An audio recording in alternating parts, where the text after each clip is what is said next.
this is the podcast. I'm starting this podcast on the channel that my brothers created for all of us, Thompson Dynasty Creations. We do Thompson Talks. They do some other stuff. We'll all put out some stuff. But yeah, either way, it's just an excuse for me to get to talk to my brothers every week and to talk to a camera and to talk to some people that I love and record it online, see if people like it. So yeah, that's what we're doing. This is just me kind of introducing the podcast. It'll be like girls talk. Seems appropriate. The only sister in the group. And yeah, no. So I think it'll be fun. We'll bring on some guests. We'll bring on some friends, some family. And yeah, we'll just have fun with it. We'll gab and we'll kiki and we'll gossip and we'll, just yap. I love yapping. Some weeks it'll just be me talking about my special interests, my passions, things that I like. But most weeks it'll be me bringing on some family or friends and we'll just gab. We'll just have a good time. And yeah, we'll talk about some serious stuff and we'll talk about some not so serious stuff. So it should be definitely really fun. So yeah, just be on the lookout for more things and I hope you enjoy Girls Talk with me. I'll just cut that out. Barry, hello. Do you want to join us? He's kind of confused by this chairs up here. Well, hello everybody. My name is Marlie Thompson, and I think this is the first episode of Girl Talk. Woo-hoo! I'm joined by my lovely, gorgeous mother, Valerie Thompson. I was at an event last night and at a school, the school that Marlie went to, that I actually went to for elementary school, and I was the only non-teacher volunteer, and they were introducing people like, Miss Chest, and not Miss Friedman, Miss Troxel, who will be helped by Miss Thompson. And I was like, and then she thought better. She's like, well, Valerie. I'm like, yeah, Valerie. I think we all get that a little bit better. That's... Well, I don't know. I'm not. Who here calls me Miss Thompson? Maybe that's not a correct identifier for me. Well, I knew a lot of the people there, and they would never refer to me as Miss Thompson. They right, Valerie. Miss Valerie. It just felt really funny. One of them made a joke about it later. It was like, "Hey, Miss Thompson." I'm like, "Okay, you can stop that." Yeah, that's not all right. We get it. Well, last night, me and Mom went to go watch Dune, and we went at the 10:30 showing. So we were in the movie theater until about 1:45. So it was a pretty late night for us, but yeah, totally worth it. Totally worth it. We loved Dune. I mean, talk about how much you loved Dune. It was so. My memory is not the best, and so when I go, so it's hard when I see a movie that's split into two parts. And I saw one. What was it? It's been a while. 3 years ago. I mean, I watched it recently. We rewatched it in the past year, but still, for me, it's like I'm very much out of sight, out of mind. Like I remember the basic premise, but like the details get lost. I forgot like all the names. Like at the beginning when they were like introducing like the Euphrates and the Harkonnen and right. I had to remind myself who's the good guys, who's the bad guys. I know. I was like, I remember the Fremens are the ones. That's like Zendaya. They're the ones with the blue eyes. Like I remembered that, but I was like, who's dad in the House of Atreides and what? Like right. So I usually spend the first part of the second movie like okay. Like not trying to pressure myself, like ask all these questions, but just like, okay, let it unfold. It'll come back to you. Yeah. And they'll explain it for sure. And the acting was great. Like there were a lot of people in the movie I didn't know were in the movie. I guess who either weren't in the first part or I forgot. I didn't know Christopher Walken was in it. Austin Butler. I knew he was in it, but he actually did a great job. Great job. Not that I didn't think Austin Butler was a decent actor, but I thought he was just kind of one of those guys who just kind of does his shtick. I didn't, because I heard about him the whole Elvis thing, where he was like got so method, like Jared Leto method with it, like where he was like, I am Elvis, but like. I knew that he was kind of weird, and also, like, I just love Vanessa Hudgens. I'm on her side. So, but he did really good. I mean, for the role that he played, right? Like, right. It took me a minute to realize it was him. I was like, that looks like Austin Butler, and I'm like, it totally oh my gosh, that is Austin Butler. Like, and he was totally acting like he was a totally different guy. You couldn't see his teeth the entire movie. Yeah, it was like it was very creepy. Very creepy. Yeah, I mean, he played the role of a sociopath like perfectly. He really did played well. Florence Pugh, I think, had just like a very minimal part in it.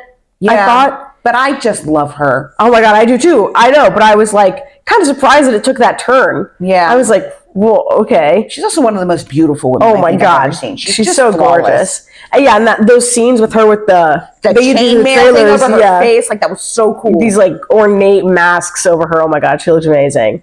No, but the Bene Gesserit, I like forgot about that whole thing. I was like, who are these people? Like, what's this imperial diary they're keeping? Right. But no, it was so good. And then, I mean, it was 2 hours and 45 minutes, right? Mm-hmm. So they used up the time a lot. Like they did. They used it very well. It didn't drag. Like we were totally engaged the whole time. Yeah, I kept being like, it felt kind of like if you're reading a book like that, and it's like at the end of the chapter, it's like, oh, maybe he'll learn how to ride the sandworm, and then next chapter is like, okay, it's his final test of riding the sandworm, and it's like, oh, well, we didn't even get to see the montage of him like learning and fucking up, and but I was like, no, this is great. Like, there's so much happening, and yeah, I remember it was like an hour into the movie, I checked and it was like we had been there for an hour and I hadn't seen Austin Butler yet. Like Florence Pugh had barely been in it and I like knew that they were in it. So I was like, all right, I wonder what the next plot point is. Yeah, we've got all this time left. Something more has to happen. I know. I mean, so much did happen. It was very action packed because what I did like about the first Dune was that it felt like a good sci-fi movie where enough happened. But it was kind of slow. The story was much slower. I mean, it really built up, and it was really like each scene was like, duh, like very, But this movie was making up for it. Was making up for all those. It was for all that lack. It was not that I loved the first Dune, but this was just like way more action packed. So much else was going on. Yeah, I'm a big fan. I liked it a lot, and yeah. It was definitely worth it to see it at 10:30. I'm glad we went to go see it. You were laughing when it was over, and I'm still confused about it. I wasn't even laughing. I was just like, what? I was like, I was just so, the whole time I was thinking, how much more could happen in this movie? I was like, it felt like we really like lived out an entire war. Yeah, I mean, it really was start to finish. It ended with the beginning of another war. Exactly, like oh my God, there could be so much more happening. Exactly, I was like, are they trying to leave room for like a third Dune? Like I don't, but it was, I mean, because the end of the last movie was like the setup to the war, so it really felt like this whole Dune movie was like, we lived through the years of war and that, but I enjoyed it. The acting was great. It was great. I was a big fan of Dune. Well, speaking of movies we liked and actors that are good, you're a big Oscar fan. I am a big Oscar fan. Loved to watch the Oscars when y'all were little. That was like one of the few times ever, I want to say of the year, but I guess ever. We had that room outside our bedroom, like that sitting room, and I would shut the door, and like Dad would be in charge of dinner and bedtime and everything. It was like, Mom, pretend like Mom isn't here. Like there's no mom. Mom is out of office. You fall and hurt yourself, like whatever it is, ask Dad. It's Mom has left the building for Oscars, and I would eat my dinner alone in there, and I watched the Oscars.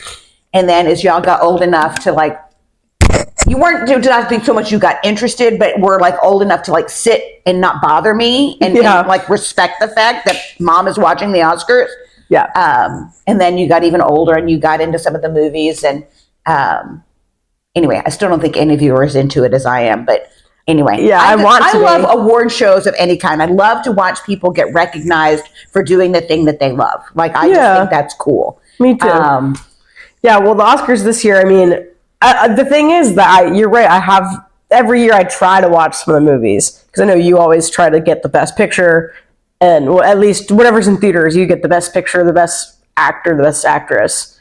Do you do the best director too? I do all four acting categories: best picture, best director, and the two screenplay. There's adapted screenplay and original screenplay. I see all of those this year because Elijah's here this year. He wanted to see all the international ones and the animated ones. So that was two extra categories. Right. So, I mean, that's a lot of movies, but it still is, but they have a lot of overlap. There is always a lot of overlap. And this year, so the reason I started doing this probably 10, 15 years ago was the Oscars started to become, the nominations became more obscure. Yeah. I would be watching the Oscars and it wasn't fun because I hadn't seen most of the movies. So I started making a point, like you have to stream them or find them in theaters, and because a lot of them don't come to theaters, right? Because they're only selected dates and selected cities, and Birmingham usually doesn't fall on that. Yeah, I know Hollywood is not thinking what kind of base are we? What kind of audience is in Birmingham, Alabama for us? So I started making a point to see as many Oscar movies as I could. But this year, when the nominations came out, it was a lot of popular movies. So of the 10 pictures nominated for Best Picture, I had already seen 6 of them. Exactly. Well, there's Oppenheimer. Well, I'll look up. We'll do a little overview of all the movies and maybe talk about our short little rankings of them.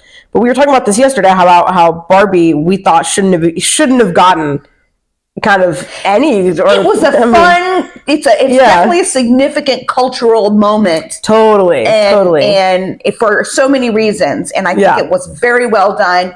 And it was great fun. But it wasn't an Oscar movie. Like the acting was fine.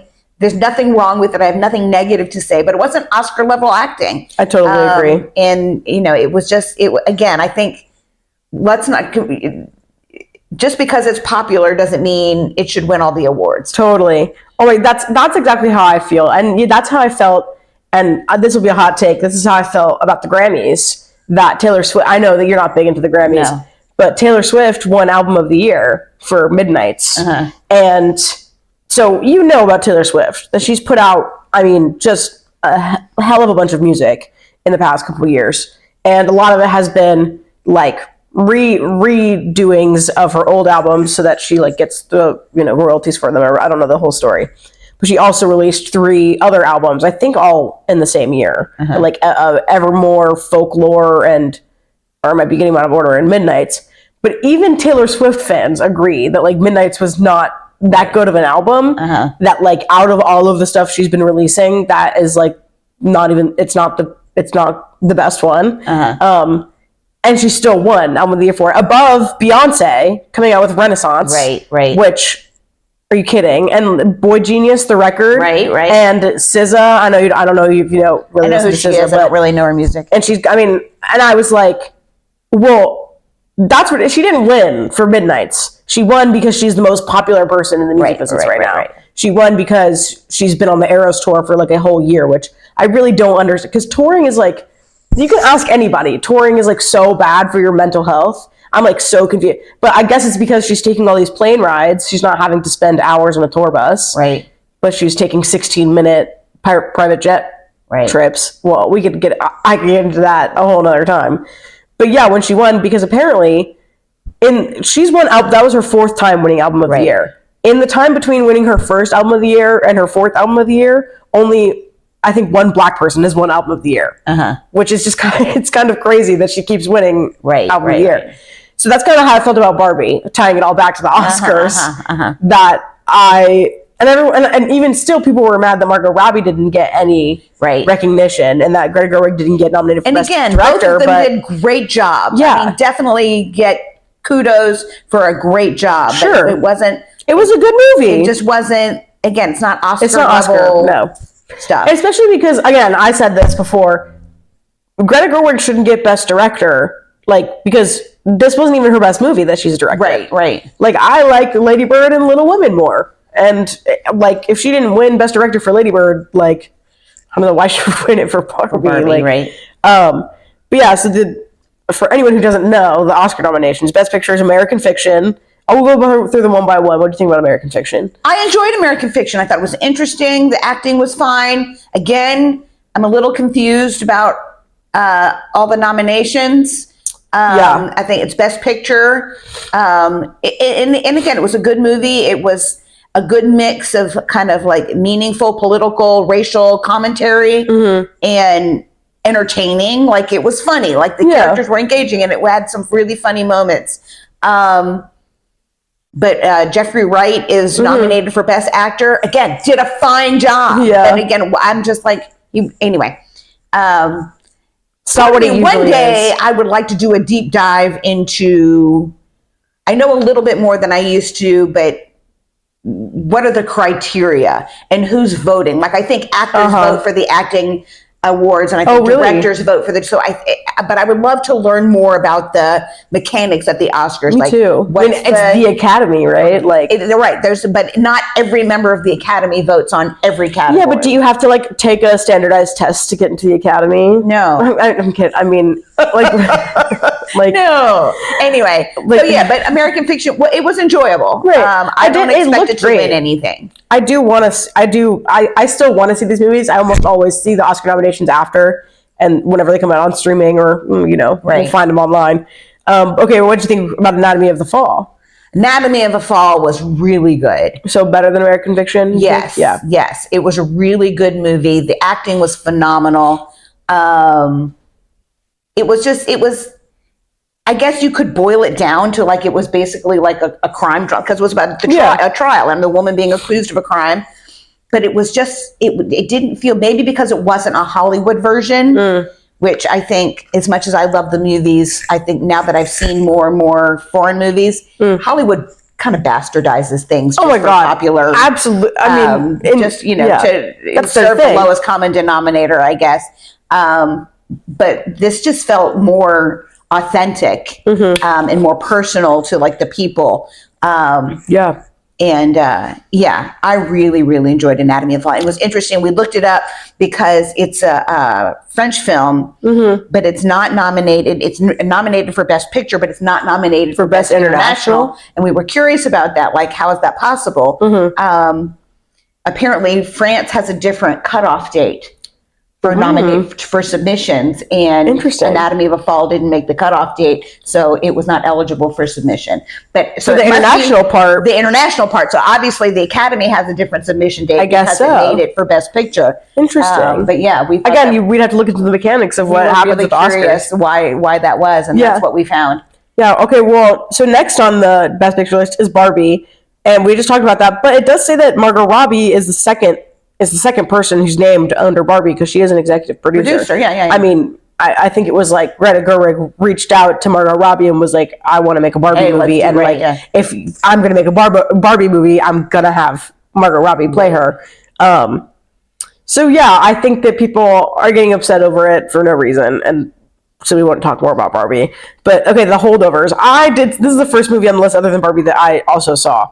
And I like The Holdovers. I didn't expect it to get any Oscars recognition, but I'm not mad about it. I did like it. It was super fun. It was cute. It was wholesome. The acting was great. I don't have any qualms. No, it was. Again, I'm not mad about it. I'm a little surprised, but I'm not mad about it. I think wholesome is a great word. I think there's not a lot of movies anymore where it's not about either violence or sex or sex and violence. Yeah. Or again, like in Barbie, which there wasn't any sex or violence, but again, it was very much a commentary. And same with American Fiction. Holdovers was just a slice of these people's lives and the things that they go through, and those are the best kinds of movies to me. It really was. Yeah. There's not a lot of movies out like that anymore. It felt to me like Little Miss Sunshine, something like that, where it's just these are what these people are going through right now. Right, and this is, there's not any commentary, it's just kind of, these people are going through some shit right now, and this is what it looks like. But they band, and they band together, and they figure out how to get through it together, which is really nice. And I know that Divine Joy Johnson, I don't know if that's actually, Devine, I think it is. Devine Joy Randolph, not Johnson.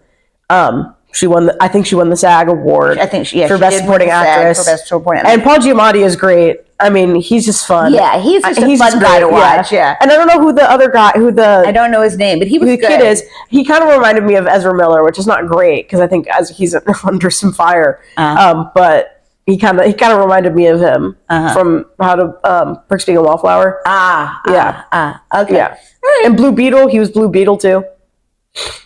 I don't know. Blue Beetle? No, maybe not Blue Beetle. He was in one of the other. I saw Blue Beetle. He was in the one where it was like there's two of him. That Marvel. I don't know. Wait, I'm gonna look it up now because I know that he was in a Marvel movie. But I like The Holdovers. I thought we saw that together, right? Yeah, that was fun.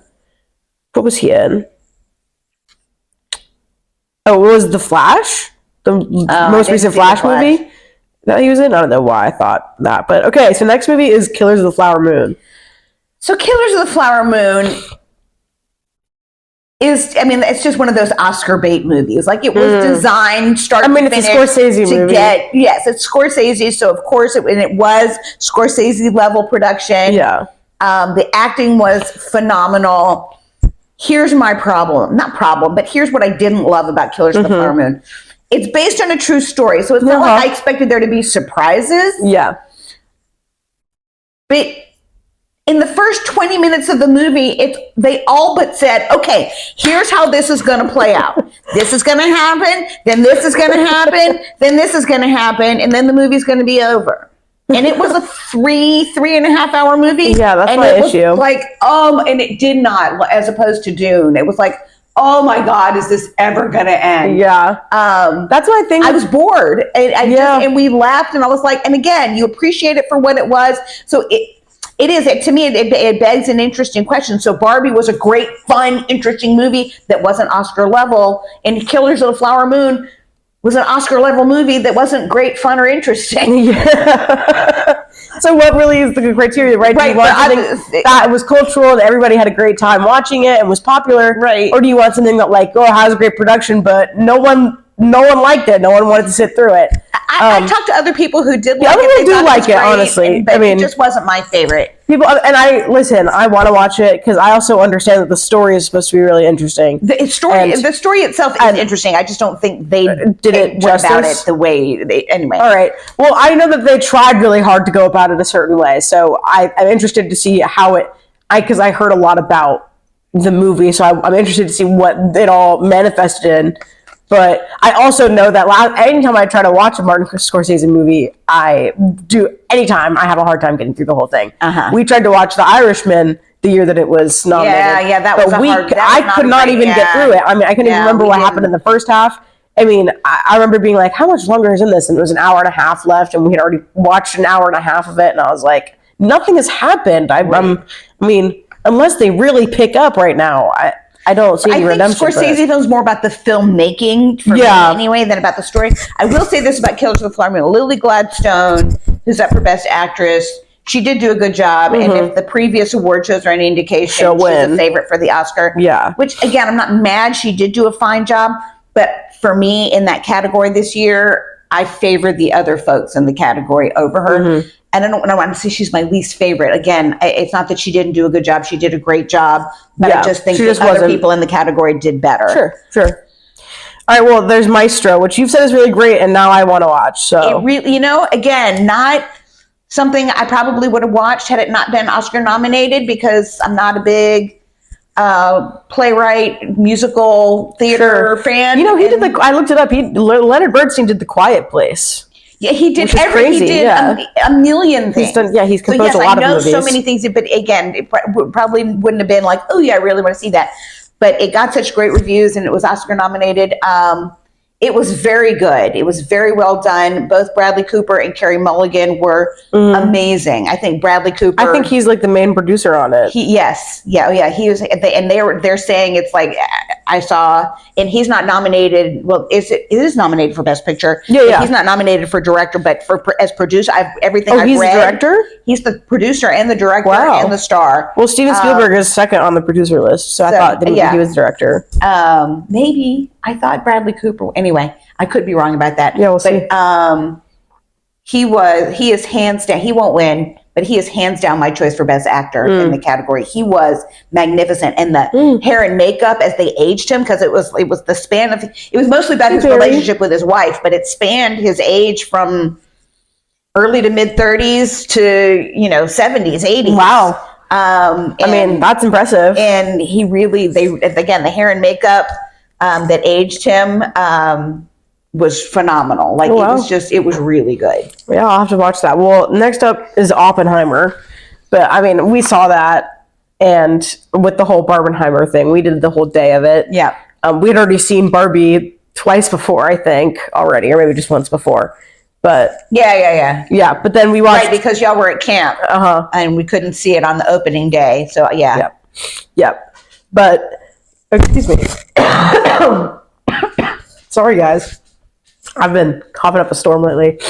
But Oppenheimer was good. It wasn't another one of those 3 a 3.5-hour movie. But I thought they really used it. Uses Was right time well enough. Yeah, it was very well organized. Like the first hour was his career leading up to building the bomb. The second hour was the building and all the suspense with that around the bomb.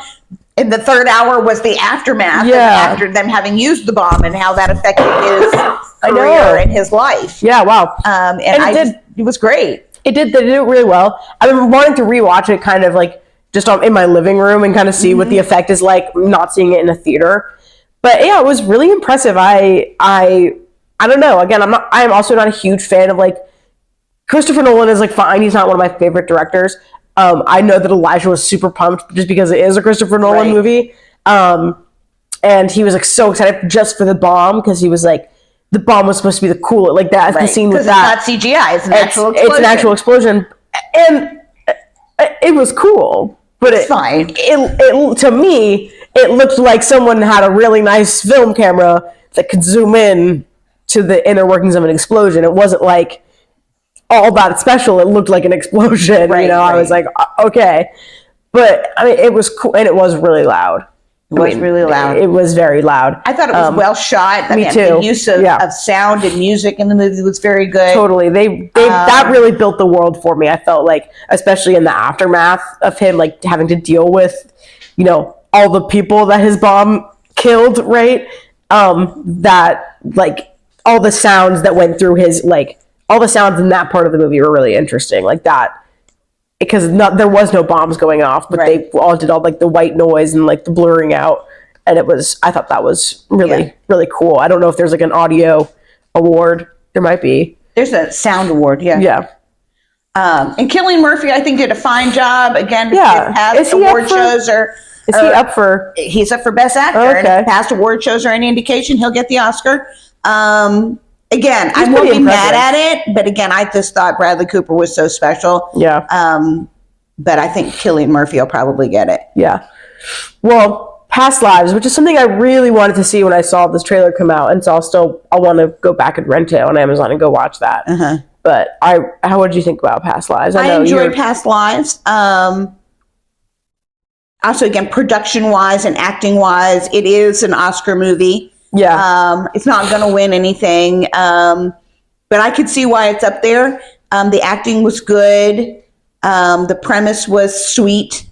The interactions between the main characters was sweet. They looked it looked like a very gentle movie. It is a very gentle movie. No real drama. Again, just kind of a slice of these life. People's experience. Yeah. Which I do think are my favorite kinds of movies. Absolutely, absolutely. Even like Perks of Being a Wallflower. It's coming of age more, right? But still, that's the same kind of thing. Yeah, I love a good coming of age movie. Past Lives, it looked really sweet. And this is a movie that is not on, and it reminds me because I feel like it's a similar name and all that, but it's not on the Best Picture list. Is Perfect Days. That's on Best International. I really want to see that. That was really good. Which is on Best Picture. Really enjoyed Perfect Days. Great soundtrack.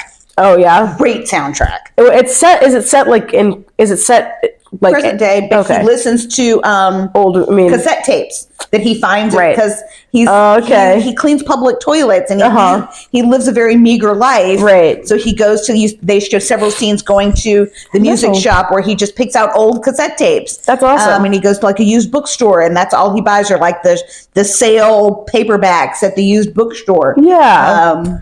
I do really want to see that. But next up on the Best Picture list, and this is a movie that I love, is Poor Things. I really liked it. I had very few expectations going into it. I knew it had some sort of Frankenstein storyline it was going to be a creature or some sort of configuration made by a scientist, and that Emma Stone was playing that, and it was going to be her learning how to do things. And I had just seen this video essay about something that was called Born Sexy Yesterday, like the trope called Born Sexy Yesterday. Hello, Allie. Allie's here. Say hello, everybody. This is our gorgeous girl, Allie. But I was and that's kind of what it's. We're doing something, sweetheart. Okay, she's gonna be all up in the microphone. Okay. Everyone, listen to Allie. Okay, sit. Okay, Allie, can you sit with us? Can you sit calmly? Okay. Okay. Well, yeah, I've seen this trope called Born Sexy yesterday. And I was talking about like Ex Machina. Is that how you pronounce it? And like Tron, and even like Enchanted. But this movie trope where women are like introduced to this world, you know, as an adult woman. So she's like, you know, as she looks like an adult woman, but she knows nothing about the world. And so with the first man she runs into, he gets to like teach her everything. And he's like the best man because he's the only man that she knows. And so by default, he's like the best and he knows everything. And she just gets, and so he's like in love with her because she's so innocent, but like she's not a little girl. She's an adult woman. So I had just learned about that when we started watching Poor Things, and it started getting kind of sexual. I was like, oh, I hope it doesn't do that, because that, whatever. But then so much of it was about her, and it was about all of her adventures, and she did not rely on one man to show her the ways of the world, Well, I think it showed an evolution. It showed exactly. her very attached to William Dafoe's character, and oh my god, and he did great, by the way. He's creepy. So, he's creepy as all hell. And so, but it shows her dependence and adoration of him. But as she evolves, it's like very much like human development. And, exactly. Toddlers and then preteens and adolescents, how they separate from their parents. And she did go out on her own with a man. Yeah. And then left him. Sexual experience. Right. But even then, again, because that tends to get patriarchal and totally creepy. But she was like, yeah, no, this is fun. Really enjoying this. But you're not the boss of me. Like, I'm going to go do this over here. Yeah, no. And I do think she did great. I think that Willem Dafoe did great. I'm a huge Emma Stone fan. I'll watch anything she's in. She was she's really fantastic. She really played the part well. And I liked all the side characters that we met. I also liked, because she kept moving to different places and like finding different people. So I liked all that. I also did love how weird it was, how weird it looked, like the world they were in. It was like, okay, we're in Paris, but this isn't. This is Paris in a different weird universe. It's all curvy and whimsical, and like Greece is like this huge cliff mountain with like little. It doesn't look real, right? And I really enjoyed that kind of weird world they built. And I just learned, oh my gosh, that the guy who plays like the assistant, who is like also with Willem Dafoe at the beginning, he's in something else. Hold on, that me and my roommate were just talking about. Let's see. I'm gonna find it. He was in another movie. Yes, Rami Youssef. Who was he in?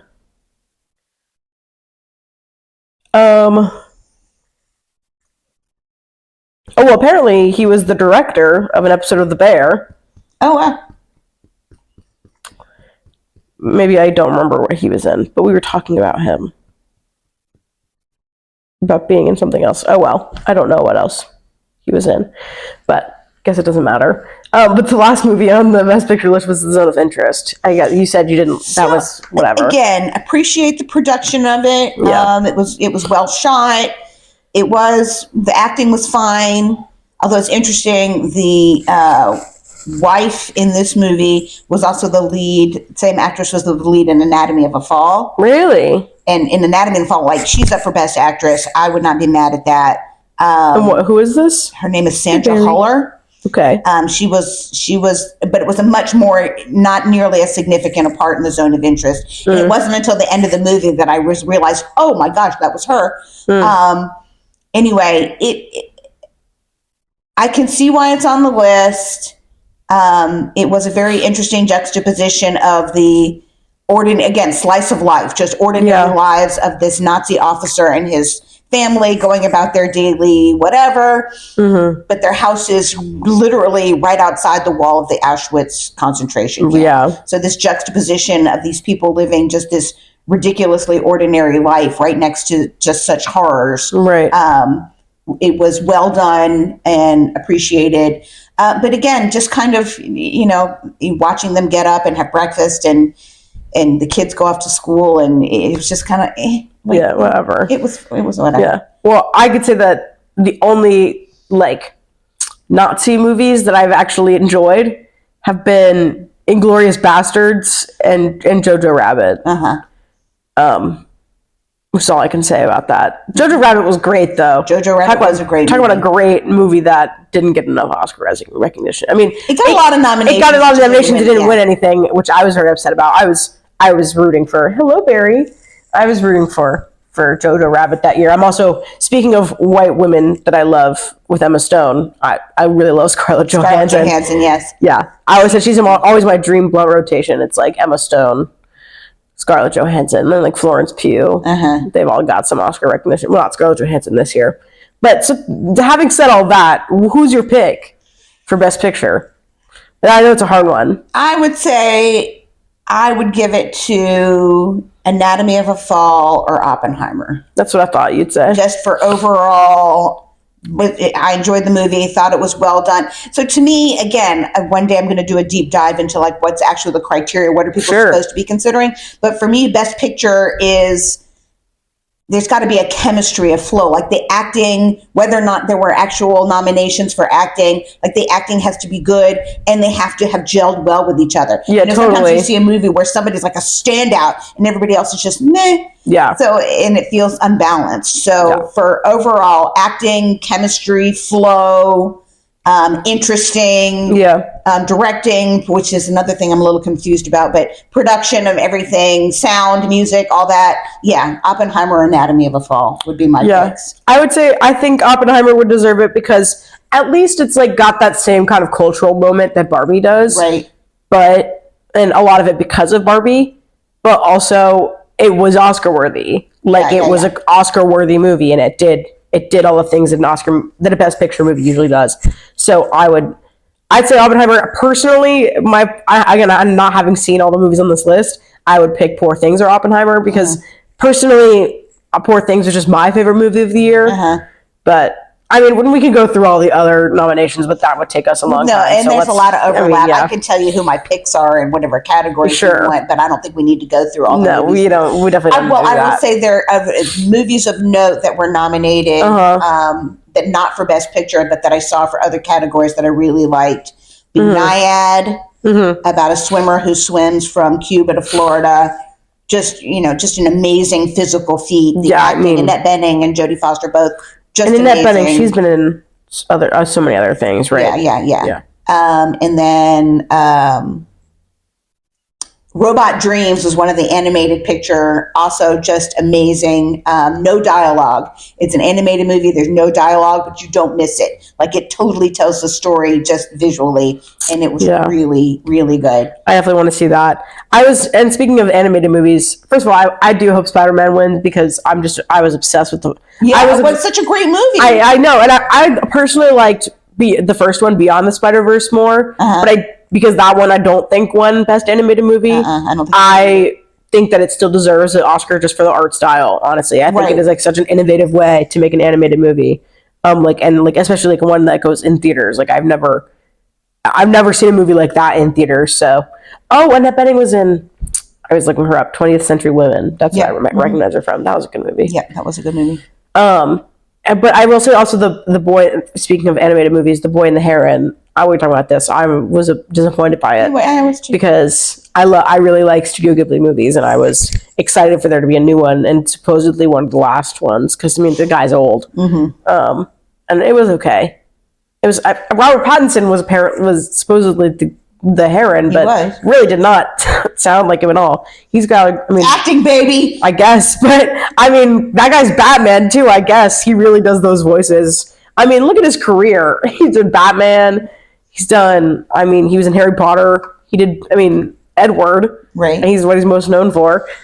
But I will say this, as opposed to most of the other people in Twilight, like he really overcame his Twilightness. This is so true. He's Absolutely. got a pretty varied, again, not necessarily super A-list, super popular, but if you look at his body of work, it really stands on its own. He's also in pop culture. People are, they're like, all right, we accept you now, Robert Pattinson. Like, all right, well, maybe we're moving on from movies a little bit because we've been talking about movies for a while. Where are we going today? What are our plans today? I'm trying to do a smooth transition here. Yeah. We are going to a panel on psychedelics in the South. I had actually seen it and got distracted from it. And then you, a couple weeks ago, said, hey, do you want to go to this with me? And I'm like, oh, yeah, I remember seeing that. Yep. I know a couple of the people on the panel. It should be interesting. It should be interesting. So I know about it. So I'm very involved in drug policy, and I'm connected into that world a lot.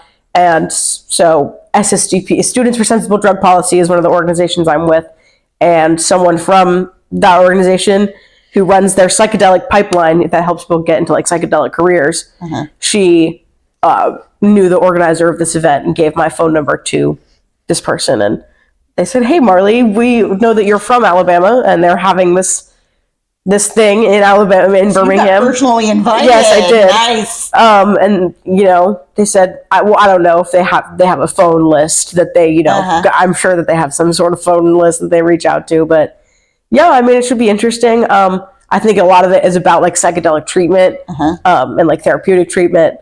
I just think it'll be interesting. It's something that we can go do together. It's an excuse for me to come home for a weekend. Yeah. But so what are you interested in psychedelic treatment? Talk about that a little. I'm interested in it theoretically. I don't think it's something that I will ever practice. Sure. I think, first of all, the training involved is pretty comprehensive. Yeah. Not that I couldn't do it. Of course I could do it. I don't know that I want to. Also, the increased liability right now because it's totally such a new and experimental and controversial treatment. And I mean, they're still on Schedule 1. I'm on I've only been able to make it to one meeting, but I am on a list of therapists who will do integration work. So when you do psychedelic work, you have the sessions, the informational sessions and the informed consent sessions, and then you have the actual experience. Many of the therapists doing that work are so busy doing that work that they don't really have the room, bandwidth, or time to do the integration work, because you can't just take psychedelics, and even though it's immensely beneficial, you have to process the experience and the information and the underlying psychological issues. So I am on a list of therapists who will do that integration work. So far, I have not done any.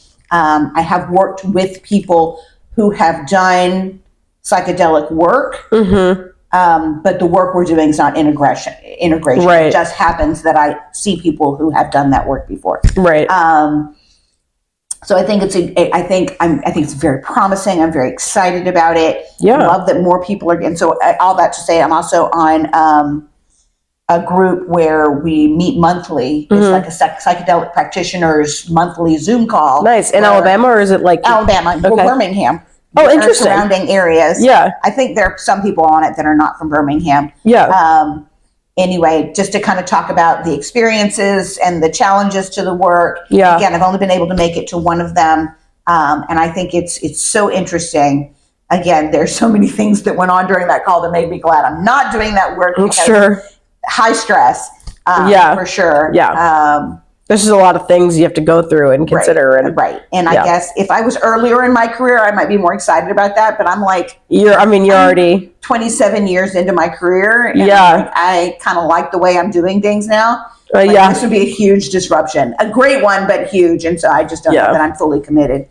No, that's fair. But totally interested in keeping up with how it's going. Like right now, I think in Alabama, it's a little on hold because of some underlying issues going on. So we've got going to learn some more today about the status of how things are moving along in Alabama. Yeah, totally. Well, I mean, you mentioned that you've been doing this for 7 years. 27 years. You could talk about a little bit about how you got started in therapy, what those 27 years have been like for you. Oh my goodness. Well, succinctly. So when I got to college, undergraduate, I knew I wanted to go to college, but that was really more for the experience. Like I didn't really have a clue what I wanted to study. Yeah.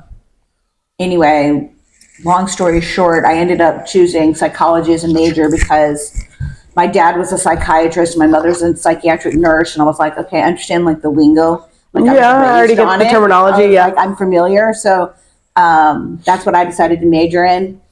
So I got my BA in psychology, and then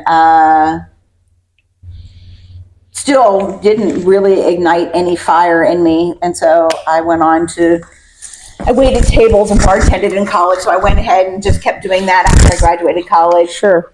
Got into management and was like, yeah, I don't want to do this for the rest of my life.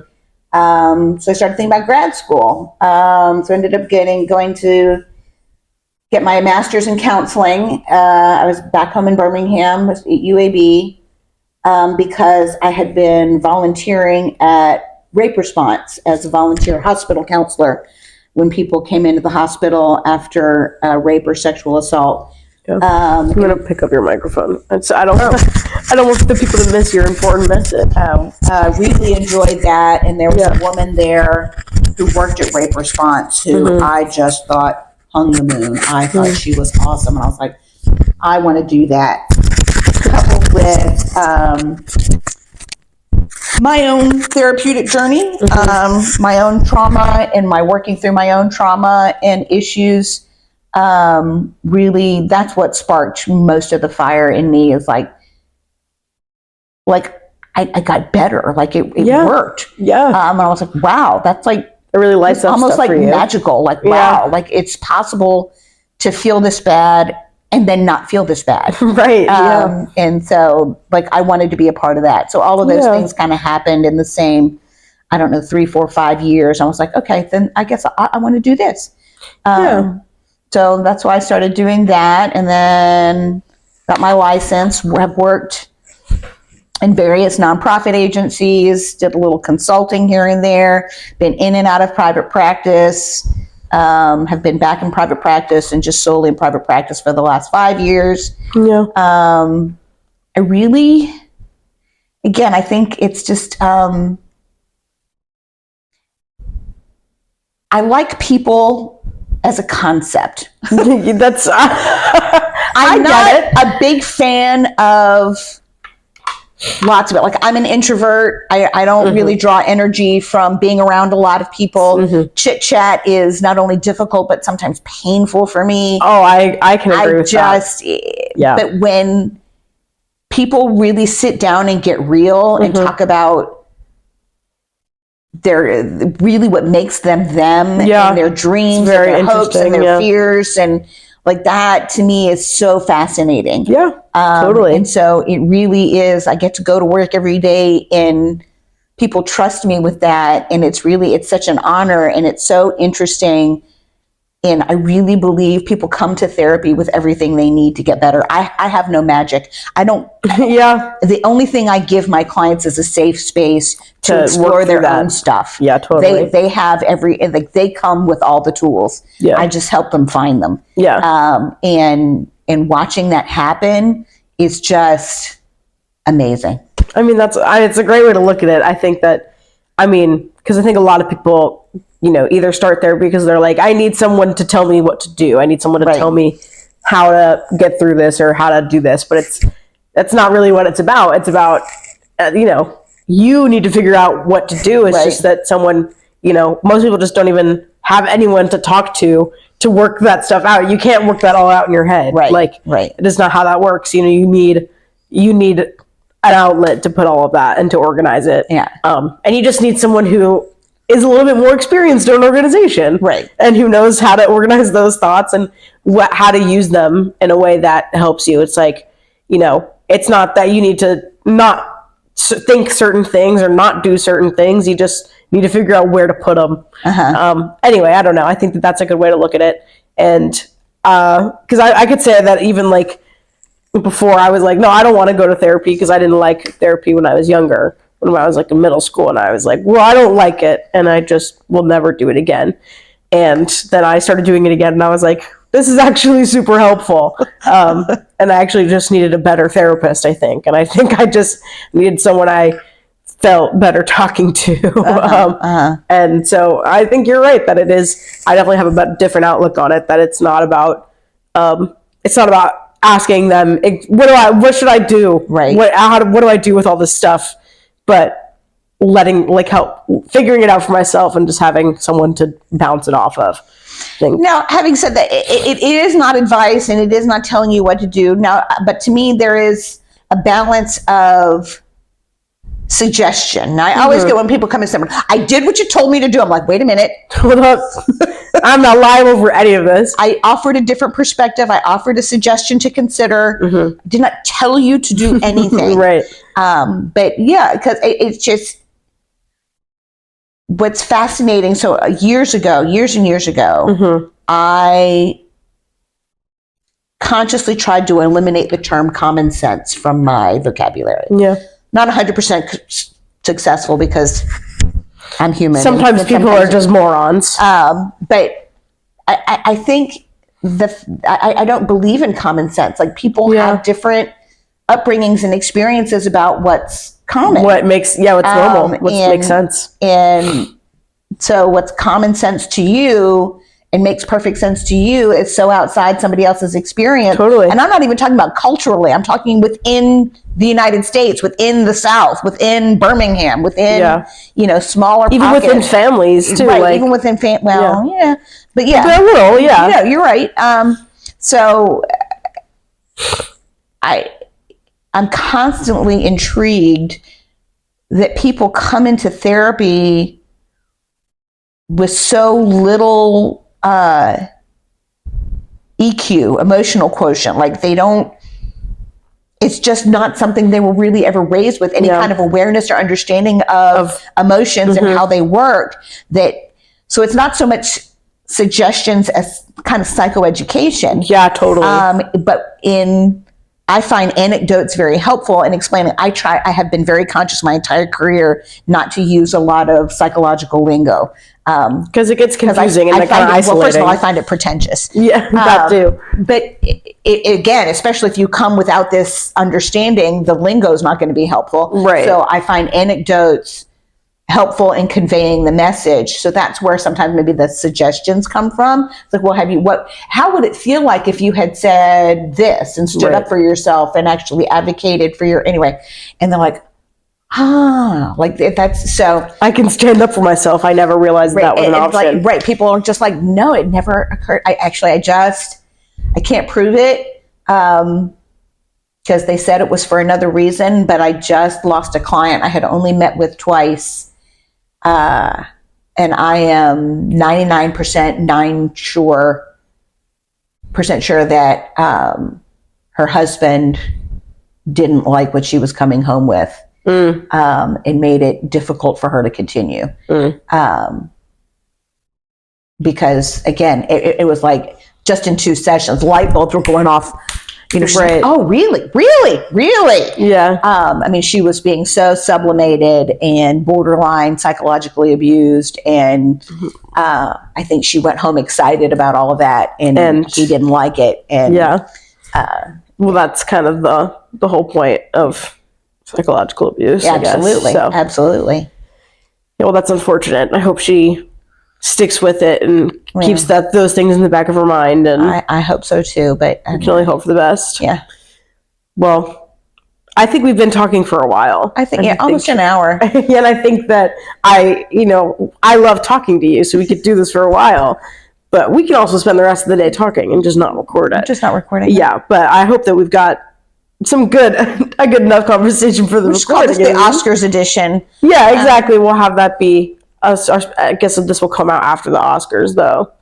Well, that's fine. Because I know, like, I'm thinking specifically, like we talked about Dune, and thinking like Elijah, who's really excited to see it. Like he shouldn't be. Like there were some spoilers. We did, spoiler alert on this whole episode. If you guys want to see, I mean, we did spoil, I guess, Poor Things a little and Oppenheimer. Right. But if you haven't seen Oppenheimer, I don't know what you're doing. Yeah, if you haven't seen Oppenheimer, you're probably not gonna. Yeah, and also it's not my fault that I spoiled it for you. I think the statute of limitations is out on that one. I think after 6 months after a movie comes out, I'm allowed to spoil it without giving a spoiler alert.